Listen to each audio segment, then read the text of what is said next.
Hey everyone, this is Avinash back with another video. In this video, let's talk about style modifiers. So, so basically, we'll be talking about four or five elements or components of you know prompting or this whole thing, text to image prompt engineering, which applies to basically all of the models, right? Be it Midjourney, be it DALI, or anything.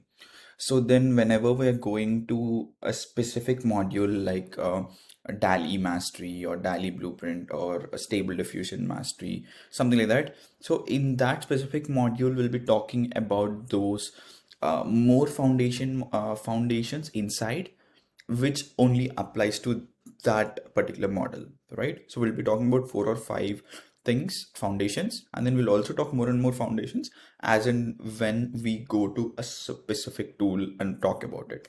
So let's start with style modifiers, which is like, so style modifiers are the fundamental tools in text to image prompt engineering. Okay. This is one of the most important things you need to learn to start learning text to image prompt engineering basically. So they are essentially a suffixes or phrases that get attached to a specific words in the prompt, giving the AI more context on how the final image should look like.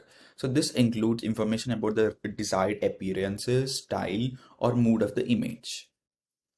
So the use of style modifiers allow for a significant expansion in the variety of visual effects that can be achieved in the image output.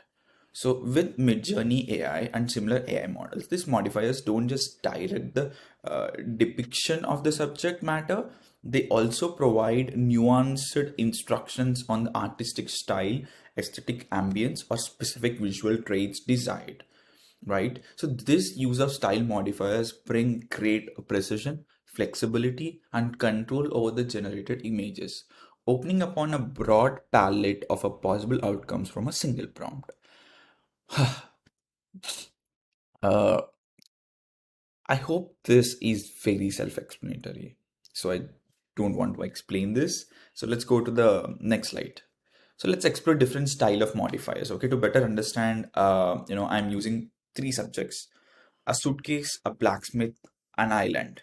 Okay, so all these three subjects will I'll use like different kinds and categories of modifiers. Okay, so I'll be taking like six to seven category of modifiers along with couple of like I'll also give you examples of different keywords in that modifier.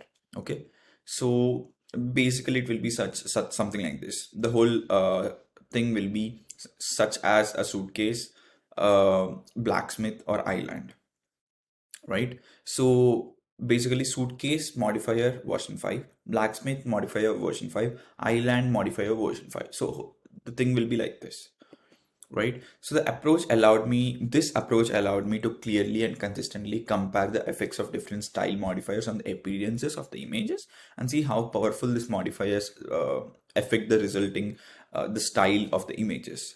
The version 5 is obviously the parameter to instruct Midjourney to use its newest version, fifth generation engine, right? So now let's talk about style modifiers, which are like art modifiers, like art styles, right? So first one is art styles. Style modifiers related to various artistic movements or genres, guiding the AI towards the visual aesthetics associated with particular style is nothing but art style. So you see, uh, these like these above are few keywords or few of the things that we can use to are like examples of art style modifiers. Yeah, art style modifiers. So when we just say suitcase, you might get a normal suitcase. A blacksmith can be normal blacksmith. Island can be normal island.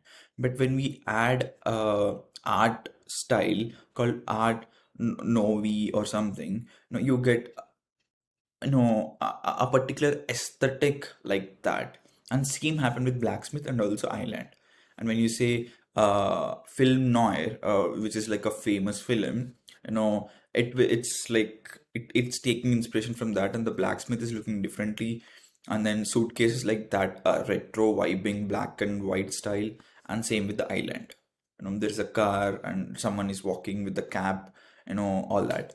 So you are just using this as like you're just adding a keyword called suitcase and then style modifier and version 5, and you're getting something like this.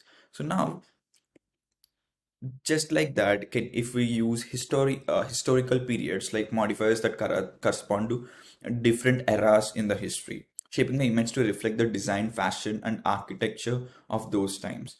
So you see here, when you use Victorian age, all the suitcase is something very different, and blacksmith is different, island is different, right? But when you use ancient Egypt, you see the suitcase is an Egyptian style, and the people are little Egypt kind of a people. Island is also Egypt. So, and here are a few examples of historical period modifiers. So basically, you can insert these keywords before you, depending upon the thing. I'll ask my team to kind of add the document down below. So photography techniques. So this modifiers draw a specific method or effects commonly used in photography. When we say, Jonathan Eve, the suitcase looks like little different, and blacksmith little different, island little different. And so, similarly, when we say Dieter Rams or something, it's different. So you see the suitcase here in the first image, like, Jonathan Eve versus a suitcase in the previous, totally different. You can just say suitcase and but not guide it, it will give any suitcase it wanted. But when you are restricting the access of Midjourney or any other diffusion model to a particular modifier, now it will be giving you a certain kind of, image as an output. So that is the difference, and these are the few keywords that you can use to kind of as a different photography technique. You can use 360 degree panoramics photography, you can use lomography, you can use time-lapse photography and whatnot. So you can insert this kind of photos and can get a very modified version of your image. And you can also use the real artists, like, right, Ralph McQueen or Hayao Miyazaki. I'm not even sure the names, but then yeah.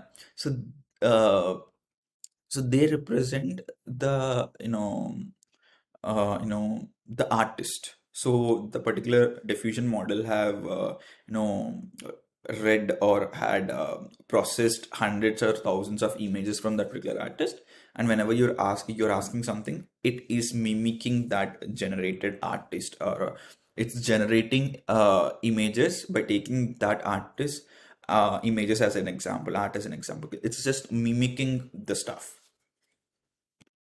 And then all these are the, like, different artists that we can take inspiration from, like Pablo Picasso, Peter Elson, and yeah, few of the people I know. That's it. Yeah. And then you can also add in designers and brands, right? Like you can add Jonathan Eve is a designer. You can add in Apple, you will get Apple kind of a thing and all. So that is also a modifier. So these are the few style modifiers we can use, like a Land Rover or Jaguar. If you need an aesthetics of Jaguar or aesthetics of a Land Rover in an image you are generating, simply add an image. As simple as that. So imagine suitcase, comma, Land Rover version 5, and you'll get the thing. And you can also say architects, right? Like you can say the famous architects, and then it will give you a certain kind of visual that is related to that particular architect, right? So you see here the suitcase, when they say Frank Lloyd Wright, right? It is giving you entirely different suitcase. When you see Frank Gehry or something, the suitcase is different. This is just mind-blowingly good, because uh, modifiers can entirely change your game when it comes to art generation, especially if you're an artist and wanted to become a digital AI digital artist or something like that. concentrating on style modifiers, spending more time on trying out different artists and knowing the names of different artists and how they paint, knowing the different kinds of photographies and how they visualized or whatever. So testing out all these hundreds of modifiers I'm giving you in this presentation will actually make you 2x better, than an average AI artist. So that's for sure. So you can also have like this miscellaneous styles, ranging from you can say cyberpunk to synthware to polymer clay, blah blah blah.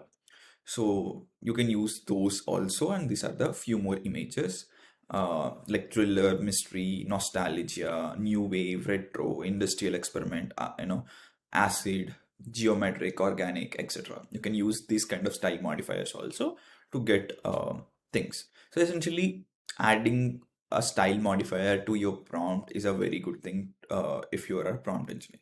I guess that's it for this video. I'll just quickly recap, one thing here. Just give me a second. So you can just have this as a module, like this is a format, and you can just use it as a modifier, and you don't need to insert this in that flare brackets or whatever. You can simply add, like you can just add island and then modifier, and then you can even continue the stuff. So that works. I guess that's it for this video, folks. Thanks, and see you in the next video. Bye bye.